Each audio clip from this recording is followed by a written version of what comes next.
Hello, travel biz owner. Welcome to my corner of the travel industry, the Strategic Travel Entrepreneur Podcast. If you're ready to have fun, be inspired, get clarity, and take action in your travel business, then you're in the right place. Let's jump in. Hello, everyone. Welcome back to the podcast. Woo!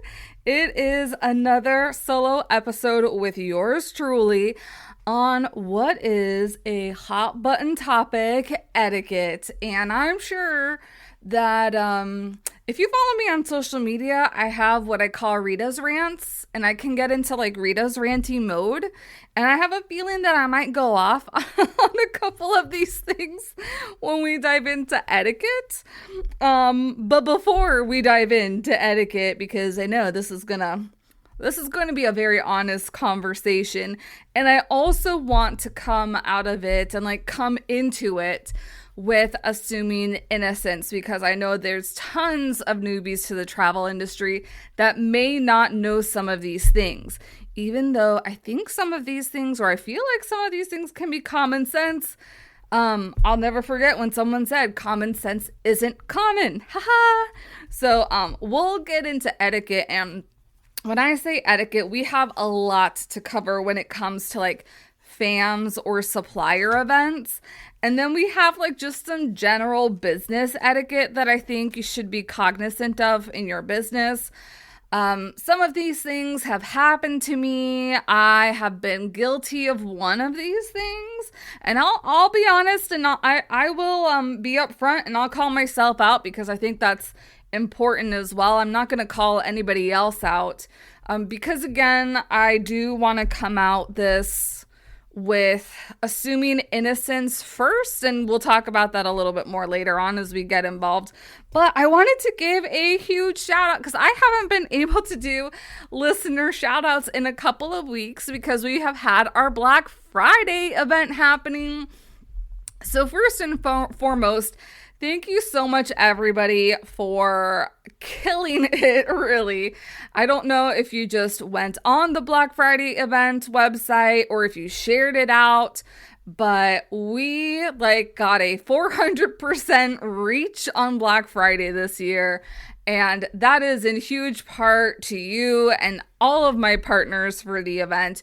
You listened to the 3 presenting partners the past couple of weeks, Explore More Mexico, Costa Cruises, and Turn. So huge thank you to them. And just all the Black Friday participants. I hope you were able to really score big this year on different items that are going to help up-level your travel business in 2025. So yeah, that was huge event. Before those episodes had come out, I had also had a couple of episodes talking about Black Friday and how you can position yourself for Black Friday, and also Advent calendar, doing a 12 days of Christmas. Now, I do want to say I have heard and seen data on mixed things for Black Friday. So if you're you attempted to do Black Friday and it did not go well this year, you are not alone. And that is not only in the travel industry. I was hearing it a lot outside of the travel business as well, that either you hit or you miss a Black Friday. This year has been a really weird year in business. I want to say probably because of the political climate, especially here in the United States. And election years are definitely historically uncertain times in terms of business and revenue. And so I think that has probably trickled through people's buying patterns, especially now. So please don't think you did something wrong, and I'm not trying to say that you did something wrong. Maybe there was something that you needed to tweak. In my own business promotion, my sales page was only converting at 3%, which is low. And I don't like that. So I made some tweaks and was able to get it up to 6%, but I really want it to be closer to 10%. So even yours truly, I am not perfect. I'm not striving for perfection. I'm striving to get better and improve myself every single day. So whatever I can do to get there, that's what I'm going to do. And a lot of how I was able to get there and overcome that was by asking for feedback And I even worked with a business coach, not related to that initially. It was related to like 2025 things, but it was really good to talk with her and like through her on that too. Which I did want to let you know, if you didn't already know, there's big things happening and upcoming with the cruise content library. There are already over 1,000 videos that you can use in your social media reels, TikTok shorts. I was just hearing on a podcast today, YouTube shorts were typically capped at just a minute. Now they're going to 3 minutes, which is fantabulous. So having access to those videos in the cruise content library is just going to help your visibility across social media platforms. Not only that, there's still at least 1,000 more videos that I have to upload. So if you haven't checked out the cruise content library, definitely invite you to do so. It is at pre-sale pricing, but not for much longer. One of the bonuses that I do have is that next Wednesday, December 11th, I'm doing like a live Zoom masterclass interview with the Chief Commercial Officer, Janet Bava. If you want to get in on that and be able to ask questions live with somebody that has done spectacular business work, and I think about that because if you have not seen or known, WinStar has like upped the ante on their visibility through social media, but they also sponsored the Latin Grammys. And then if you watch the Golden Bachelorette, you saw that they were that final trip to like see the proposal and everything. I don't follow that show, so I'm not sure how exactly everything goes, but they were in kind of that finale episode. They took a WinStar cruise. So I'm definitely wanting this conversation to be a little bit about boosting up your visibility opportunities and being able to pick Janet's brain a little bit about that and how you can do that for your travel business. And then also, of course, getting down and dirty with WinStar and how you can sell more of that for your travel business. But the only way to access that is to be a member of the Cruise Content Library. So the link is down below, and I look forward to seeing you there. And then shout out, I meant to say this a while ago. So shout out to listener in California, Camarillo, California, if I'm saying that correctly. Camarillo, I'm not sure how it's pronounced. But you, on the day that we launched our advent calendar episode, said this episode was amazing. I own a meditation studio and work with an agency and host tons of wellness retreats. So this episode was major for me. I am currently downloading all of the apps and softwares. I did mention a bunch of things in that episode. Since I partner with travel and wellness brands, I'm adding in my affiliate link as one of the days. Thank you for this episode. I know we'll be coming back to it time and time again. I am super, super glad that you took advantage, and it is not too late to still, if you're wanting to do like a 12 days of Christmas or an advent calendar, tune into that episode. I believe it's episode 177, and there's lots of ideas in there for you. All right, are you ready for Rita's ranty moments right now? Because we're going to get into it all talking about etiquette. So I really want to cover fam etiquette first, because I think FAMs are really great opportunities. If you're kind of like, what is a FAM? It's short for familiarization trip. So these are trips that suppliers put together so that you can learn more about their brand. Brand can be a lot of different things. This can be their itineraries, their cruise ships, the culture on board, the properties that they have in their portfolio, the experiences that they have in their portfolio. This goes for destination FAMs, ship FAMs, all-inclusive FAMs. There's just so many different types of trips that this can encompass.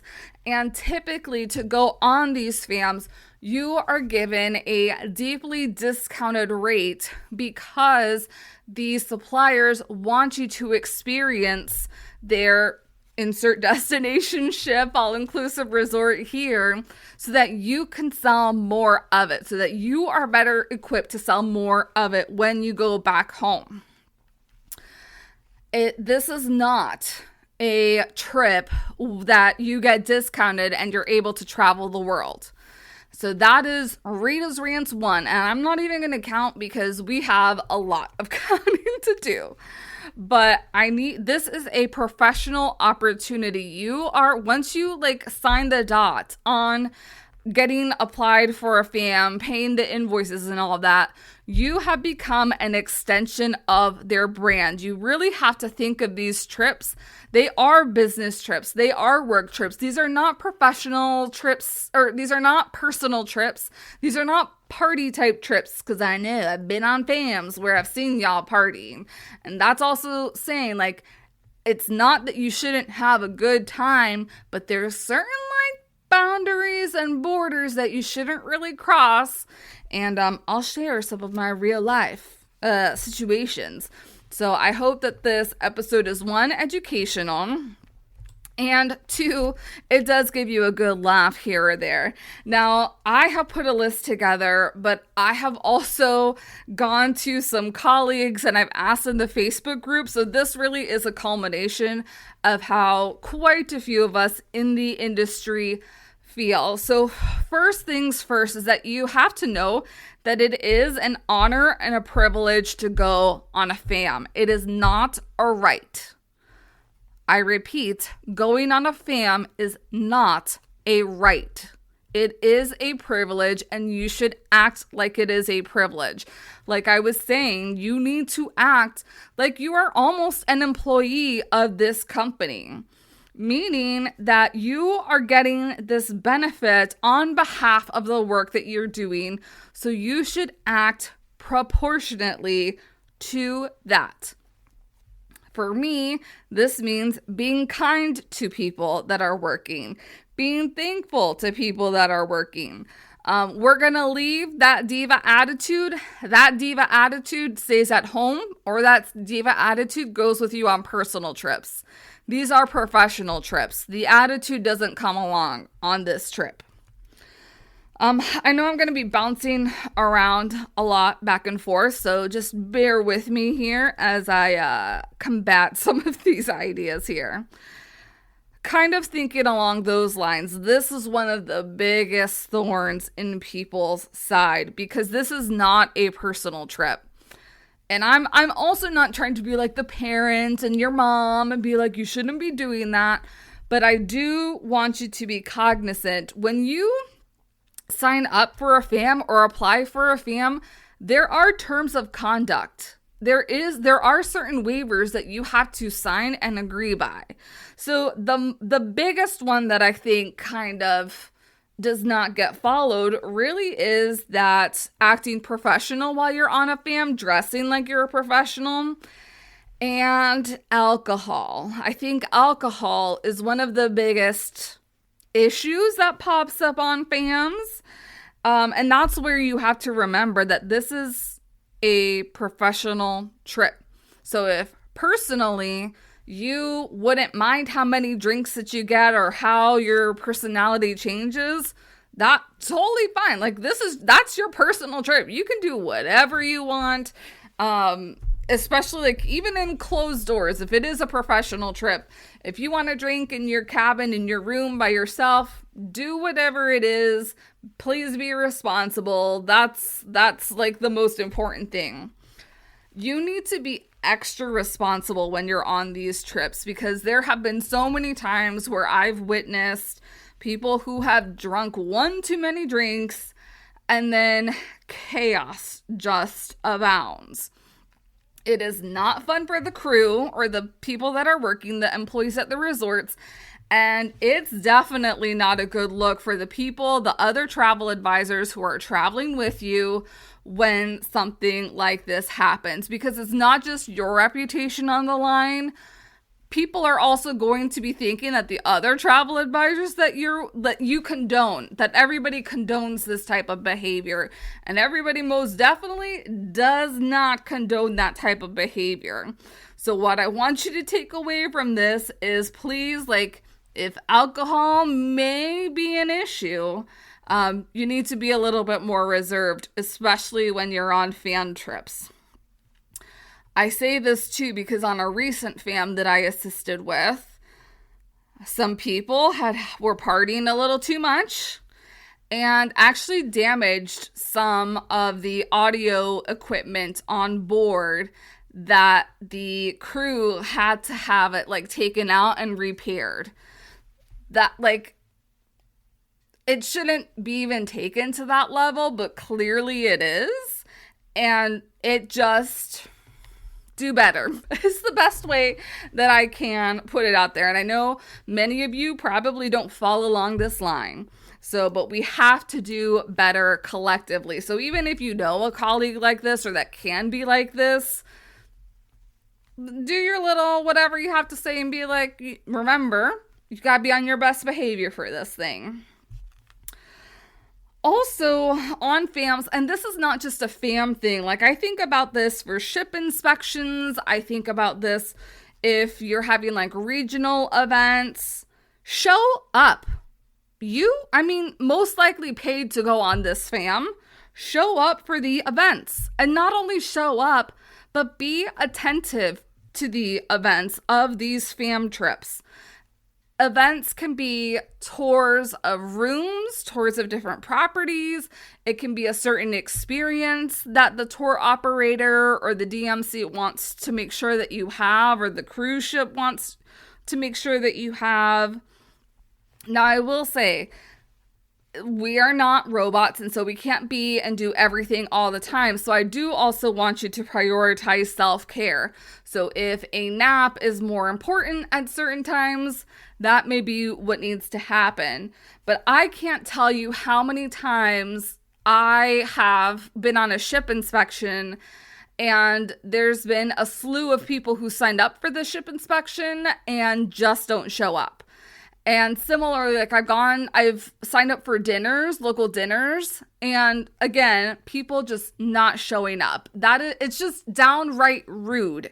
Not only that you don't show up, but that you don't even say anything about it. There have been so many times that the BDMs have no idea, like they were expecting 30 people and only 20 people show up, which also means that 10 people that wanted to attend this event or this inspection now lost that opportunity because you took it away from them, because you held your seat, didn't show up, and then didn't have the courtesy of telling the person that you were not going to show up.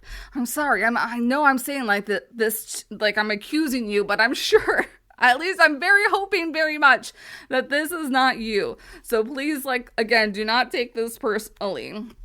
I'm just here venting and ranting. Like, it just irks me to no end. Like, why would you sign up for something and then not attend?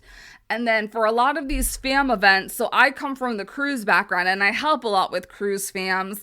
There are workshops and things that are happening that you have dedicated yourself to going, but there's a lot of people that do not attend these events because they're out thinking that they're on a personal trip. Like, that's really what it comes down to. Again, this is not a personal trip. This is a professional trip.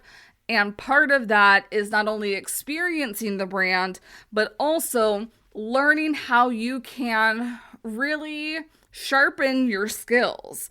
And a lot of these suppliers will have experts on board. Like, I'm typically one of the experts that they invite on board. But not only that, they'll also invite their sales teams to teach you different sales techniques and how you can sell more when you get home after you've experienced this. And so people have been paid. Like, there's been money investment. While you may not typically be paying for like a dinner or paying for a ship inspection, there is a cost to that in the back end. So please be cognizant of other people's times, because we're going to get into something else that has to do with this. I'll put the idea on pause. But you're really on these types of FAM trips to learn how to sell more.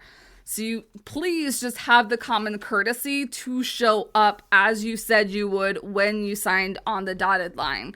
Sometimes the dotted line is that digital line. So if you're like, I didn't sign anything, it's like in the universe out there. Also, when it comes to fam etiquette, only sign up for fams of things that you will actually sell. So if you are an Africa specialist and there is a Galapagos fam, I would not suggest signing up for the Galapagos fam. Because I know you're probably like, oh, but it's a really good deal. It's a really good promotion. I'll never be able to find that price again. And then you probably wonder like why people price shop your services. I'm holding myself back because I will go off on another tangent. But it is not fair to the supplier if you have no care in the world in selling their destination and you ending up on their fam. Again, you're wasting their time, you're wasting their resources. Sign up for fams that you will actually sell. So if Galapagos isn't a destination that you sell, but it is a family-friendly destination and you focus on working with families, go ahead, sign up. But if you have no intention of ever selling Galapagos trips, do not sign up for Galapagos fam. Similarly, if you have no intention of selling cruises, then you should not be signing up for cruise fams. Please, let's be respectful of everybody's time and resources in this industry. I feel if we can all elevate our own selves, we can help elevate this industry and stop the cheapening of things happening. Also, on fam trips, sometimes there is, and this is most likely the case in many situations, you have a roommate with you. So please be respectful of your roommate. Again, this is just common courtesy. So if you smoke, make sure not to smoke in the vicinity of your roommate who doesn't smoke, if that's what the situation is. Please keep things neat and tidy so that your roommate doesn't have to hobble over hundreds of pairs of shoes that you brought or whatever it might be. If your roommate is an early bird, please be respectful if they're sleeping or haven't woken up yet. Similarly, if your roommate is a late night owl like I am, please be respectful of when they are also sleeping. You just have to have respect for other people. And hopefully the roommate that you have is somebody that you like, but if you don't like it, you may have to muster up some extra fake smiles or whatever it is. But please be respectful of other people, especially if you are sharing a space with them. Don't complain about properties or experiences. Now, I know that's what you're there to do, is to really evaluate if something's going to work for your client or not. So I feel like these kinds of conversations are great to have individually, amongst each other, in small groups, not out in the open, not where the BDMs can hear you or anything like that. So just be cognizant of where you're really sharing that feedback. Similarly, this ties into where I was saying, when you are on these trips, you're probably getting a heavily discounted rate. Do not disclose to anybody that is not a travel advisor the rate that you paid. That is a big no-no when it comes to etiquette.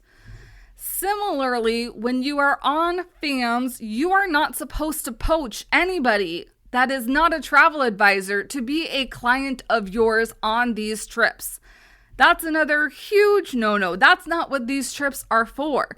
This is a business learning opportunity. This is not a sales and visibility opportunity for you. Unless that sales or visibility opportunity is because you're putting it on your social media or sending emails out or making calls or texts to certain clients. Do not poach the clients that are already there in that destination or in that experience. Similarly, do not leave your business cards behind. I have been hearing that, and this is why Virgin Voyages has very explicit rules of what you can or can't do.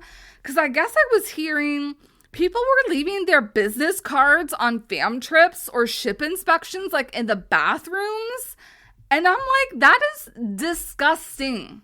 That is that is cheap car salesman tactics. Like, we don't do that. We don't do that around here. Like, don't do it.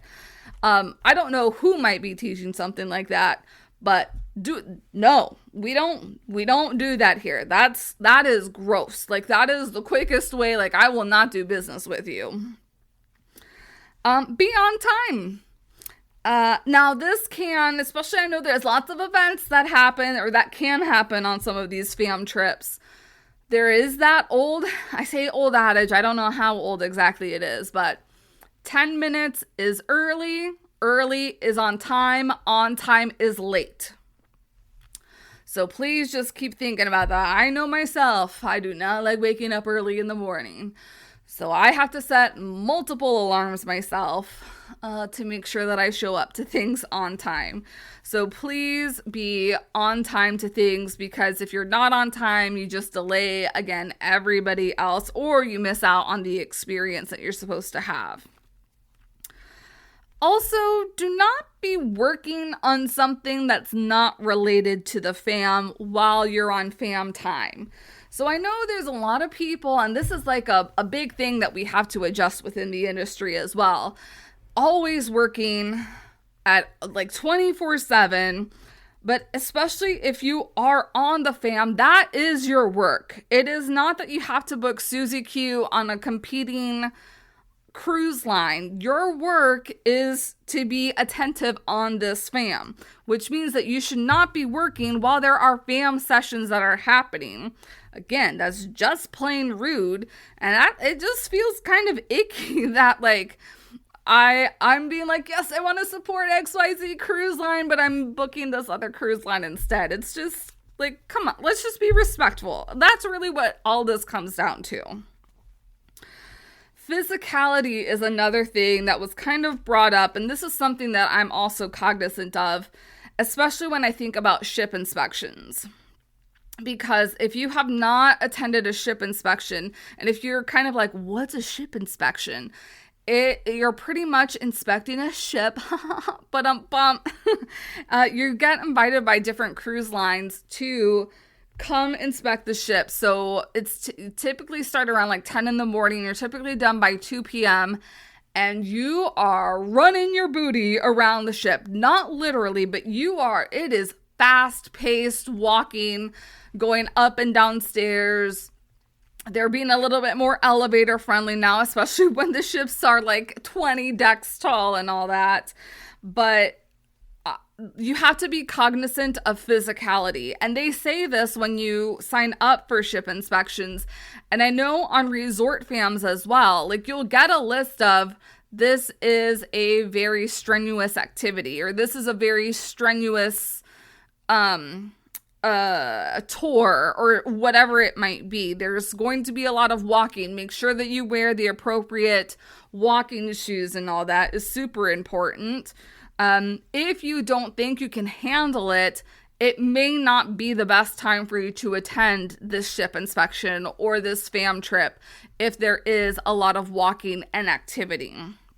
The other thing I want to say is, you're going to be in very close quarters, because a lot of the time you are going in and out of rooms or cabins. A lot of this time is to like take photographs, take a look, like what do closets look like, what amenities are within the room, how big is the bathroom and things. And people are jotting down notes. So like you're just in and out of people's space. And so hygiene is just really important. I have experienced this on some ship inspections. I have even experienced this from service dogs that probably have not had a bath in quite some time. And it's not fun when you get stuck in the elevator with these types of people or things or animals. So please just be mindful of hygiene also, and practice appropriate hygiene yourself. When I think about strip inspections too, and when it comes to like this physicality type thing, I need you, and I'm sure that this happens on resort inspections as well, you've got to be quick, not only in moving, but you've got to be quick in getting in and out of cabins.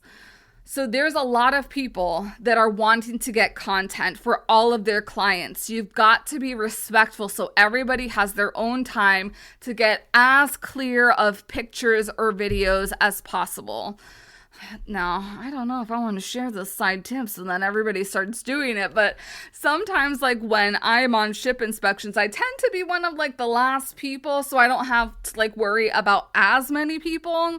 Sometimes, like, if I'm at the front of the line and I'm one of the first people in a cabin, I'm like, zoom, zoom, zoom, zoom. Like, I'm trying to get everything in these rooms, especially now with the cruise content library. So you just have to be respectful. And I think this one actually, for the most part, I feel like most people do, because we're all in the same boat. And we're all trying to get so much ground covered in such this short window of time that it's easy, like pan here, pan there, okay, get out of the cabin.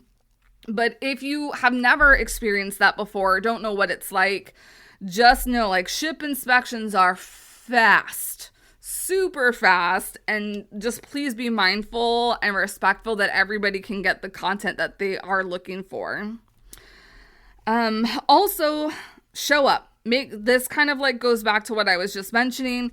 Make sure that you're showing up to ship inspections, to your fam trips, to the events on fam trips, and any local dinners or events. We are in the travel industry, and that means there are different cultures and customs wherever you may be going to. So please be respectful. Do not start criticizing like, why are they doing that? They shouldn't be doing that. They should be doing it this way. This is hundreds and thousands of years of culture. You are not going to change anything. If you don't like something, please keep it to yourself or vent about it in your closed cabin or your closed room to yourself. Like, please be respectful that other people do not live their lives like you live your life. And that is totally okay, because essentially both of you are happy with the differences that you love in your lives.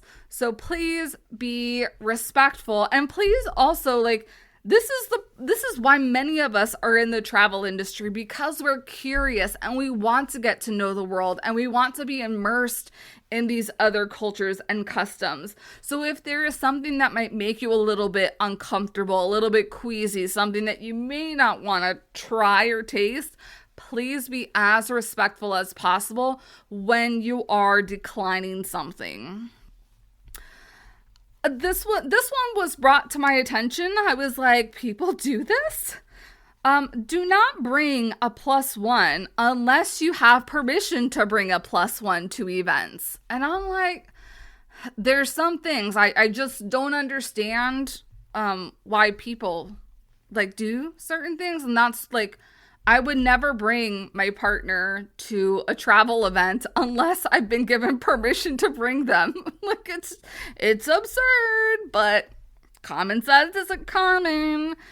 Similarly to what I was mentioning about drinking alcohol, dressing appropriately. Now, I'm not saying suits and ties and all that, but the example that was mentioned was that some people will show up to like resort tours in bikinis and bathing suits. And I'm like, what?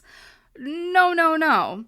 Even if you are experiencing things. So when I was on the pre-inaugural for the Utopia of the Seas in July, my mom and I got to experience some of Coco Cay, and then we got a private tour by my BDM where she was showing us all the different areas at Coco Cay. And so were we in bathing suits? Yes, we were, but we also like had shorts on and tops on. Like, we were dressed and covered appropriately, because again, like, that is like, why would I just go in my bathing? Like, that just, again, something that does not make sense to me. I would not just show up in my bathing suit. I think it was also known that people were going to be enjoying themselves. So not saying again that you have to dress to the nines, But just make sure, like, again, work event, you also want to respect the other person who has invited you, so dress appropriately. I know I'm saying a lot of don'ts here, so I do want to share one of the do's, and that is to express gratitude to every single crew member, to every single employee that you come across. Please send an extra special thank you. Also, please send an extra special thank you to the BDM partner. When I go on ship inspections, I know a lot of people at the end of the tour, it usually ends with some sort of luncheon, and then people just go off on their own or exit the ship. Like there is, like you'll hear, okay, any visitors on board need to exit the ship now. But there's some times where you get like half an hour to just like walk around on your own and get whatever content that you need. There's so many times where people just leave on their own. They don't say a thank you or anything to the BDM. And I'm like, how rude. That's another area that I'm like, now it is one thing, like if the BDM is caught up talking with people and you're kind of like, I just need to go, or I just need to go because I need to get content. Like I can't delay because we only have 20 minutes left or whatever it might be. But I always try and make sure, but I also like make sure that I've cultivated the relationship with my BDMs. I always make sure before I leave, I say, okay, I'm heading out. Thank you so much. I'll get in touch afterwards. I'm a hugger. You don't have to do all that, but just like they are on your team. They are working with you, helping you out. They want you to be successful in your business. The least that you can do is just say a thank you, especially if like they've hosted a dinner for you or an event that's supposed to help grow your business. Please express that gratitude because that just means the world. As someone who does put out a lot of resources and events also, and I was just mentioning this on a coaching call earlier today, we very often do not get any sorts of feedback or outreach from that. That doesn't mean that anything went wrong. It just means like people don't do it. And so I highly recommend that you start doing it because that will also set you apart and really like it can help improve the relationship that you have with your BDMs as well. So those are a bunch of the fam trip etiquettes and like local events and things. Now I kind of want to move over. There's not as many. I want to move over to like some general business etiquette. A lot of these I have personally experienced. I've heard other people that have experienced it. And this one, I also want to come out of like assuming innocence from somebody that may have done one of these things to you. Because again, there's a lot of people who have never had a business before, don't really know, like they're just thinking certain things are okay personally, which they might be okay personally, but they're not, they're no-nos professionally. And so this might be like a really great learning opportunity for you. I know that sometimes in business situations, people can get a little persnickety, and I'll try and be more specific at the specific examples here. But please do not send like these witch hunts, these witch brigades to other people who you may think have wronged you. One, that is just uncool. And two, for the most part, I don't think that people are intentionally being malicious. I think people are could be very unaware that one, you may have had a similar thing going, and two, that you were even doing something that they were similarly doing. So I've seen it happen over the past couple of years where someone was innocently doing something, somebody else thought they were copying them, and then sends out all their people to go write these nasty messages to people. And I just don't think that that's right, especially when the person was not doing anything maliciously. So please, like, let's not do that. And if you've seen any of these happen, like also like it's a learning opportunity. Please help other people know in a very gentle, respectful way that this may not be wrong. This may not be the right thing to do. Or if you have the certain report, you can be like, girl, what are you doing? So it's just all about like how you know this person too. So some business etiquette is, and this is something that recently happened to me, was do not take people's photos or graphics and use them as your own without explicit permission to do so. I think this happens because a lot of suppliers will let you use their own graphics and images, but they give you permission to use that. If someone has a really great graphic on social media or you find a really great photo on Google, that does not give you permission to use these graphics or photos. There is copyright, and you can be deemed an infringement if you use it without having the explicit permission that you're able to use this.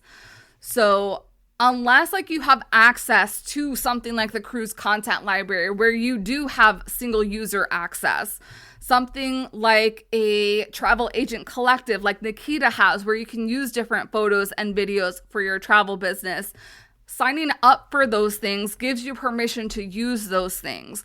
A supplier saying, hey, take whatever images we have in our image bank and use as your own is permission.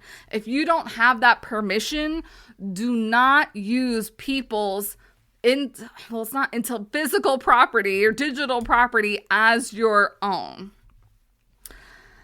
On a similar note, do not take content that isn't yours. I was hearing a story recently of a travel advisor who was working with a group, put together an itinerary for the first year, and then that person decided to become, I think, a travel advisor on their own, use that person's group contacts, itineraries to put their own trip event and cut them out of it. That is also a huge no-no. Like, why? That's rude. Why would you do that? That's not nice. Like, if you're going to be working with somebody, work with them. If you don't want to be working with it, then you need to start from scratch. Like, do not use people's things without having permission to use them. This, I think, happened to me earlier this year. I say think because I suspect this is what's happening.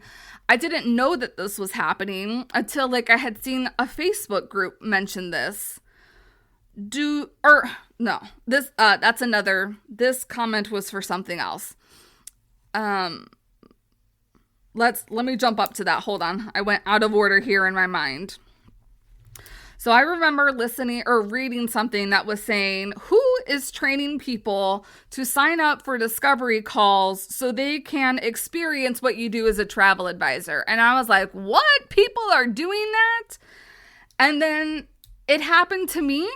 And I'm not sure if that was really the intent, but I highly feel that it was, where another new travel advisor signed up for a discovery call for one of my cruise retreats, said that they were a travel advisor, but that they went out of it with that they wanted help because they wanted to do a really great job, but they didn't have any experience and they just wanted to focus on the things that they had experience in.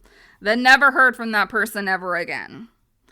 Do not sign up on another travel advisor's discovery call so that you can see the way that they do things. You are wasting that travel advisor's time. There are resources, like your host agency should have resources that you can use.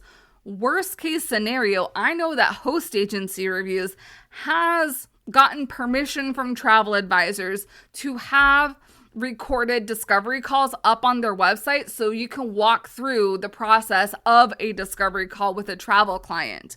But do not sign up on somebody's discovery calling just to see how they do things so then you learn how you do things as well. Gross. No, we don't do that around here. No. Whoever is training that, you need to stop training that because no.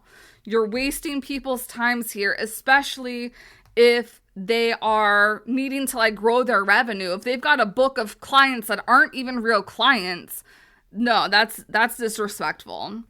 Similarly, this comes into me a lot. This had not happened to me on the travel side, but I've gotten like a lot of local businesses doing this to me. So I just want to put it out there. Like, please don't do this on other people's businesses. Do not use someone's inquiry form to pitch yourself. So a lot of local companies will go to my travel inquiry form and they'll be like, hey, to start up cleaning services. And I have messaged them back like, are you serious? Did you really try and pitch me on my inquiry form? And of course, those poo-poo heads do not answer back. But if you didn't know, please do not do this. Like, if you're trying to get someone's contact information, there are other ways to do it than going through their inquiry form. Like, you have to be a little bit smart and a little bit strategic to figure it out, but going through somebody's inquiry form is uncool to get to know them or to reach out or to have them do business with you. Email marketing. This is a big one. If you didn't know, the whole lead magnet process, and I think it was either last year or the year before, I do have like a lead magnet episode, so I'll try and find that and link it up. If not, just let me know. But the way that email marketing works and how you get onto somebody's email list is that there's typically a digital product that you are very interested in and signing up for. So like one of my hot button, the hot ticket digital freebies that I have is my lead generation calculator.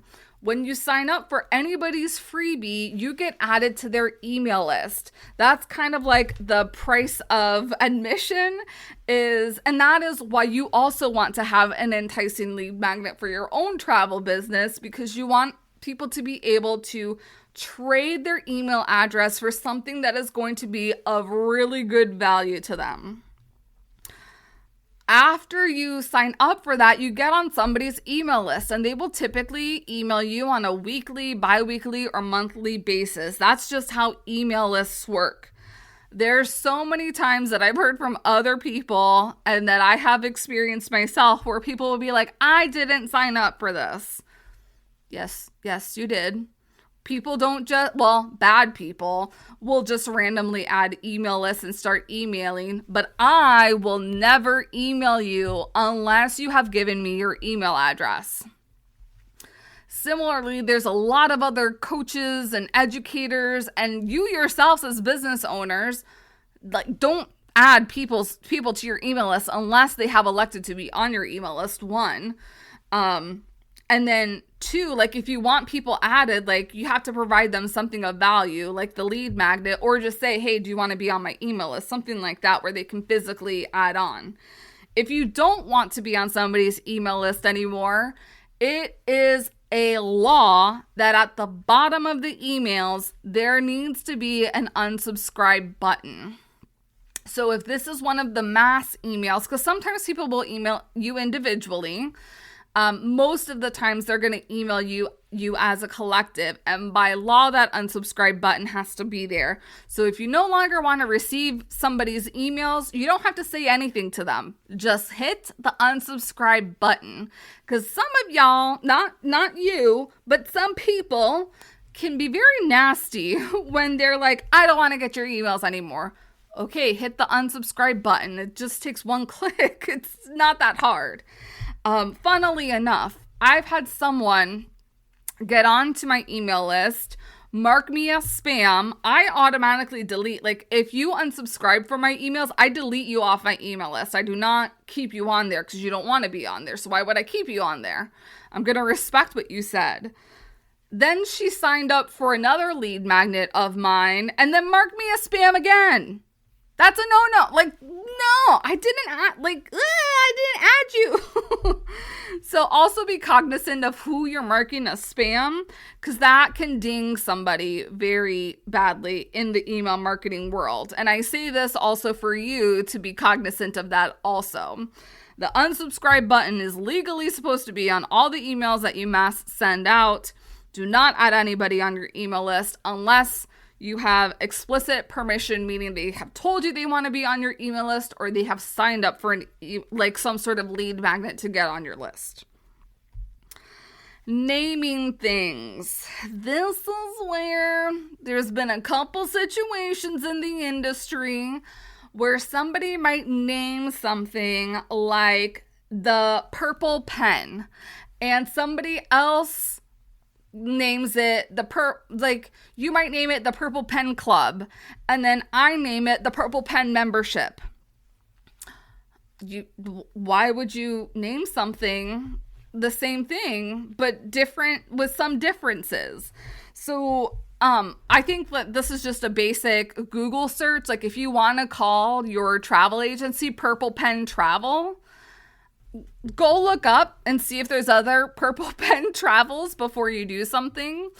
I know a lot of people can get quite touchy when it comes to naming things. So like, I know I do extensive research before I name something. Like I'll do a Google research, I'll do a trademark research, because I also don't want to be in trademark violation or anything like that. I know in the travel space, so many travel agencies want to be named Travelify with an L. And I'm always like, you haven't done your research, because there's a company called Travify without the L, and that's just going to cause lots of brand confusion amongst the two of you of this Travify. So please do like your due diligence, especially like when you're naming things, that you're not using same or similar terms. And this is where it can be that like somebody didn't even know, like I didn't even know there was Purple Pen Travel Agency in Virginia, and I'm in Florida and I want to start Purple Pen Travel Agency. This is where I'm saying like the innocence part has to come, because Purple Pen in Virginia probably has no idea about like all the other things that are going on. They're just focused on themselves. And then Purple Pen in Virginia has people getting mad at Purple Pen, or Purple Pen in Florida has people getting mad at Purple Pen in Virginia, and Purple Pen in Virginia has no idea what just happened. So you have to, instead of you sending the witch hunt out, go address Purple Pen in Virginia, very respectful, like, hey, I didn't know if you knew. I've been operating under Purple Pen since X year. I would really appreciate, so that we don't get brand confusion, that you select a new name or whatever it might be. Also, when it comes to like these naming things, that's where you might be interested in looking into trademarking names, so that like you also have the legal backup with you, that nobody else can use a certain specific name that you would like to use. Now, you can't trade things that are, or trademark things that are super specific, like plastic bag is not something that would be trademarked. So if it's something that's commonly used or said, those are just common terms. You can't trademark those. But if it's something like really specific to you, you might be able to trademark that. And that's where you may want to consider like talking with a trademark attorney. Oh, this next one is a big one. If you schedule discovery calls with other people, with other service providers, show up for the discovery call. If you're running late, as soon as you know that you're going to be running late, please let them know that you're going to be running late. If you have to miss a call, please like reschedule that. Let them know what's going on. Because I think this is why Teak, and like correct me if I'm wrong, Teak used to do free discovery calls, like 20-minute calls, just to figure out like, are you right fit to be working with them? Now their discovery calls are all paid, because so many people would sign up for discovery calls and then not show up, meaning that you have wasted somebody's time where they could have been doing something else within their business to help them grow their business or take care of something within their business. Again, it is just not kind. Like it boils down to kindness and respect and courtesy for other people. If you are scheduling calls with other service providers, show up or let them know. There's so many times I'm like, ghosting happens in the dating world and in the business world, where like, do not be the ghost that doesn't show up, because it's kind of like the boy that cried wolf. After a while, people are not going to want to work with you, because if you can't show up for them, how are you going to show up for you in your business as well?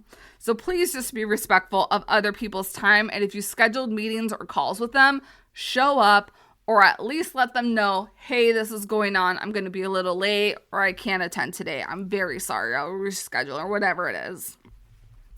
And then this last one also happens quite a lot within the social media space, and that is promoting in Facebook groups. You may not have permission to do so. So please do not promote yourself, your business, in somebody else's Facebook group unless you have had explicit permission that you are allowed to do so. So there's a lot of Facebook groups that I will promote, like the different events, travel industry, Black Friday, but you'll see a lot on a lot of those posts, this has been posted with permission, because I had to go to the group leader to ask, is it possible that I can say something or promote this? Do not, because there might be like certain things within Facebook groups that say like, hey, you can post an event. That doesn't give you permission to post an event. This is not, unless it's your group, which typically it's not, like you need permission from whoever the admin is of that group to post or do anything within that group. So please don't, you're sabotaging yourself and you're sabotaging somebody else's group if you're posting things that aren't relevant and aren't helpful and that are self-serving. So please be cognizant of that. That's typically in the group rules. And even if it's like not listed in the group rules, or if I'm a little unsure, I will always go to the admin first before I post anything in a Facebook group, because the worst thing that can happen is that you get banned from that Facebook group and get removed. And if that was a source of really great leads for you or really great education for you, now that is bye-bye. So please be respectful of pretty much other people's property, whether physical or digital. So that is a very lengthy list, and I wasn't sure how long this was going to go, but clearly this went really long. So apologies on the long episode, but I hope that this was super helpful in navigating certain situations within travel and within your business. Let me know. Have you come across some of these situations yourself? Is there a situation that I haven't mentioned that you think should be brought up in the etiquette conversation? In your show description, you can just hit the button, send Rita your thoughts. It will send me a text, and I will be happy to read that text in one of our future episodes. So thank you so much for being here. If you feel like this episode needs to be shared out in any of the Facebook groups that you have permission to share it in, feel free to do so in any of your travel advisor communities, because the more that we can get out this information, the more helpful, the more beneficial, the better of an industry we can become and collectively help each other out. All right, everybody, thank you so much for being here, and thank you so much for tuning in. I'll see you back next week. Thanks for joining me on the podcast today. Remember to check out the show notes for all relevant links and resources from today's show. See you next time.